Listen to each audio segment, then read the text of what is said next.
Man huwa Zubair ibn Awam radiyallahu anhu? Ingabe wayengubani uZubair ibn Awam uNkulunkulu athokoze ngaye?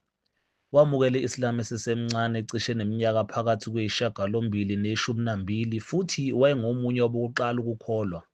Waba ngomunye wokuqala ukukhipha inkembe ekuvikeleni isithunywa sikaNkulunkulu ukuthula makube kuso. Wayengumzala wakhe umprofethi ukuthula makube kuye. Wayaziwa njengobhululu kamprofethi ukuthula makube kuye njengoba umprofethi ukuthula makube kuye wathi, umprofethi ngamunye unomngane oseduze kwakhe, kanti owami nguZubair.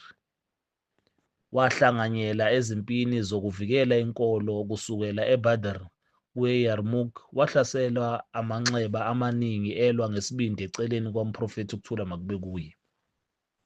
Wenza kokubili ukufuduka eya eHabasha naseMadina futhi waba ngomunye wabayishumi abathembiswe iJannah besesemhlabeni. Wayengumsebenzi omkhulu womphakathi wamaSulumane. U-Umar, uNkulunkulu athokoze ngaye, wayemchaza njengensika yezinsika ze-Islam.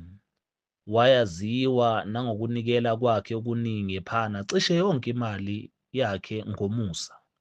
Washona ngonyaka wama-36 emva kweHijra eWadi Siba, ebulawa ngobuqili ngesikhathi esehoxile empini yeJamal.